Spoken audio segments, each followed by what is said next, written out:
శ్రీమాత్రే నమః. అందరికీ శుభోదయం అండి. అందరూ ఏం చేస్తున్నారు? అయితే ఇంకా శ్రావణ మాసం వచ్చేసింది. రేపటి నుంచి అన్నీ, ఈరోజు అమావాస్య, పూజలు హడావిడి. ఎల్లుండే మొదటి శుక్రవారం.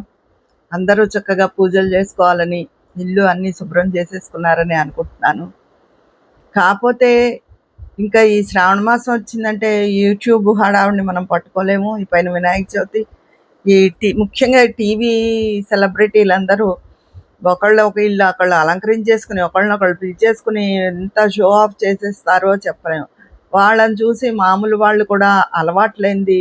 ఇప్పుడు సాధారణంగా వరలక్ష్మి పూజకి కలశం పెట్టుకుంటారు. అమ్మవారిని కలశ రూపంలో పూజిస్తారు, ఆవాహన చేసి. కొంతమంది ఇళ్లలో బొమ్మ పెట్టి పూజ చేయడం అమ్మవారిని అలవాటు ఉంటుంది, అందరికీ ఉండదు అది.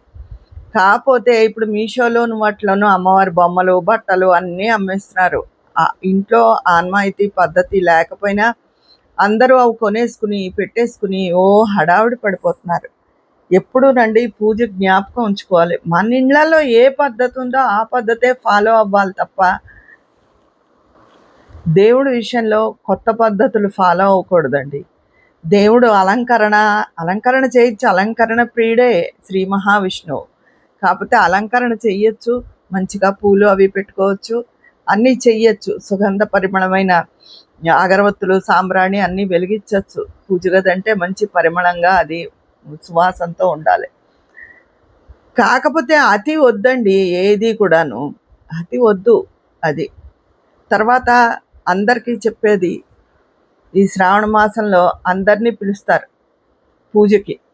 పిలిచినప్పుడు గొప్ప వాళ్ళకు ముందు ఇచ్చేసి, కొంచెం తక్కువగా ఉన్న వాళ్ళకి ఏదో పక్క వాళ్ళకో తెలిసిన వాళ్ళని మొహమాటానికి పిలుస్తారు. వీళ్ళకి అంత ఇష్టం లేకపోయినా, అందరూ అలా ఉంటారని కాదు, కొంతమంది వాళ్ళకి తగ్గించి ఆఖరణ ఇవ్వడం కాకుండా వాళ్ళకే ముందు మీరు పసుపు రాసి తాంబూలం ఇవ్వండి. మీరు ఎవరైతే స్టేటస్ ఉందని అనుకున్న వాళ్ళకే ముందు కాకుండా, ఇప్పుడు తక్కువగా ఉన్న వాళ్ళని ఇది చేయకూడదు. అమ్మవారు వాళ్ళ యందే ఉంటుంది. అది గ్రహించుకుని అందరూ తాంబూలం విషయంలో జాగ్రత్తగా ఉండండి. పూజని అతి చెయ్యొద్దు. అతి చేసేసి అలంకరించేసి హైరాణ పడిపోయి తీరా ఆ భగవంతుడి దగ్గరికి వచ్చి ఆ నామాలు చదివేటప్పుడు, పూజ చేసుకునేటప్పుడు అసలు భక్తి ఉండదు, నీరసమే మిగులుతుంది. అలా ఎవ్వరూ ఉండద్దు. మీకు ఓపిక తగ్గట్టు అలంకరణ చేసుకుని అన్నీ సమకూర్చుకుని, పిండి వంటలైనా అంతే, 3, 5, 9, 11 అయితే ఇంకా అలా ఎన్నైనా చేసేస్తున్నారు. అమ్మవారికి క్షీరాన్నం ఇష్టం, ముందు ఆ పరమాన్నం చేయండి. అంతకన్నా అది మీకు శక్తి ఉంటే ఇంకా చేసుకోండి. అంతేగాని శక్తి లేని పూజను పెట్టేసుకుని నెత్తి మీద మీరు బాధపడద్దు. భగవంతుడి మీద ధ్యానమే ముఖ్యం. మీరు చేసే పూజనే అమ్మవారు స్వీకరిస్తుంది.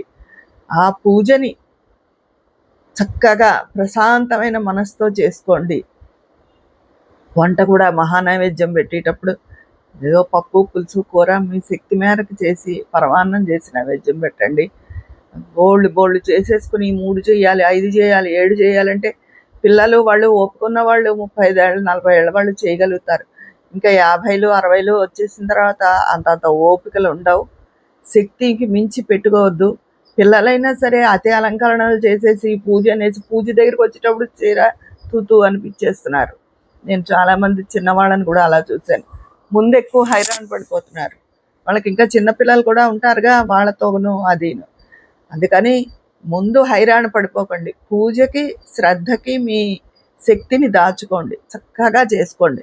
4 వారాలు చేసుకోండి. వరలక్ష్మి వ్రతం కొంచెం ఎక్కువగా చేస్తాం కలశం పెట్టి. మిగతా వారాలు మామూలుగా పూజ చేసుకుంటారు. అన్ని వారాలు పూజ చేసుకోండి. చక్కగా మంచి చీర కొనుక్కుంటారు, కట్టుకోండి వరలక్ష్మి వ్రతం నాడు. అది అంతేగాని 4 వారాలు కట్టేసుకోవాలి, బంగారం కొనేసుకోవాలి, రూపులు కొనేసుకోవాలి. ఇది వరకంటే బంగారం తక్కువ ఉండేది కాబట్టి అందరూ కొనుక్కోగలిగేవారు. ఇప్పుడు ఒక రూపు, 1 గ్రాము కొనాలన్నా 15,000, 16,000 ఉంది. మీకు శక్తి ఉంటే కొనుక్కోండి తప్ప ఎవరితోనూ వంతులు పెట్టుకోవద్దు. వంతులు పెట్టుకున్న జీవితం ఎప్పుడూ సుఖంగా ఉండదు. అమ్మవారు కూడా మెచ్చదు. ఇంట్లో వాళ్ళని విసిగించి, భర్తను విసిగించి ఎలాగో అలా చేసే పని ఎప్పుడూ సఫలం అవ్వదు. మీకు ఆ శక్తి ఉంటేనే ఆ పని చెయ్యండి. అది భగవంతుడు కోరేది భక్తే. అది స్త్రీ రూపంలో అమ్మవారైనా, పురుష రూపంలో మహావిష్ణువైనా, ఎవరైనా సరే భక్తే కోరతారు.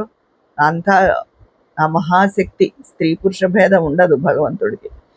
అందుకని ఆ మహాశక్తి, ఆ అమ్మవారిని ప్రార్థించేటప్పుడు నిర్మలమైన మనసు, చక్కగా మీరు చదివేవి నామాలో స్తోత్రాలో ఏవో ఏకాగ్రతగా ఆవిడ పెట్టేది ఇంత నైవేద్యమైనా చాలా భక్తిగా చేసి ఆవిడకి సమర్పించి మీ ఇంట్లో అందరూ తీసుకోండి.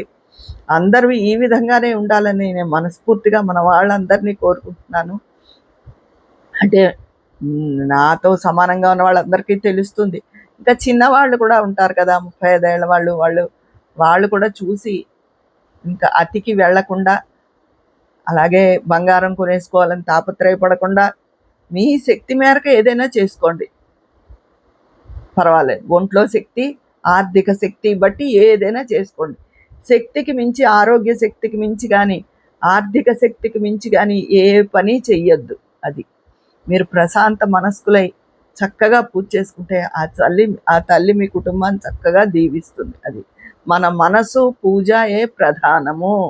మిగతావన్నీ షోకి చేసుకునేవి ప్రధానం కాదు. చక్కగా మీ ఇంటికి వచ్చిన వాళ్ళకి మనస్ఫూర్తిగా తాంబూలం ఇచ్చుకోండి. తక్కువ ఎక్కువ అన్న భేదభావాన్ని చూడొద్దు. అది సంగతి అండి. ఈరోజు శ్రావణ మాస సందర్భంగా నేను చెప్పే ముఖ్యమైన విషయం ఇది. అందరూ మంచిగా నిర్మలంగా పూజ చేసుకోవాలని, శ్రావణ మాసం అంతా కూడా శుభంగా జరగాలని అందరికీ మనస్ఫూర్తిగా కోరుకుంటున్నాను. మీ అభిష్టాలు ఆ తల్లి నెరవేరుస్తుంది తప్పకుండా. నిర్మలమైన మనసుతో కోరుకోండి.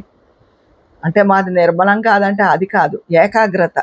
అంటే రకరకాల ఆలోచనలు వస్తాయి, లేకపోతే అతిగా పనిచేసేసి ముందు అలిసిపోతాం, తీరా పూజ టైంకి ఓపిక ఉండదు. అందుకని మీ పూజని, నిర్మలత్వాన్ని పూజకి వినియోగించుకోండి, మీ శక్తిని. అది అమ్మవారికి ఏం కావాలో అది చెయ్యండి. అంతేగాని పక్క వాళ్ళు చూస్తారు, వాళ్ళు వస్తారు, వీళ్ళు వస్తారు అని వాళ్ళ కోసం చెయ్యొద్దు. నేను చెప్పేది అది. ఓకేనా? మీ అందరి అభిప్రాయం కూడా కామెంట్ బాక్స్లో తెలియజేసేయండి. ఈ యూట్యూబ్లో చూసి దేనికి అతికి వెళ్ళొద్దు. మన వాళ్ళు ఎవరు అలా ఉండరనే నేను అనుకుంటున్నాను. మీ అభిప్రాయం కామెంట్ బాక్స్లో తెలియజేసేస్తారా? మరి అక్కడ మాట్లాడుకుందామా?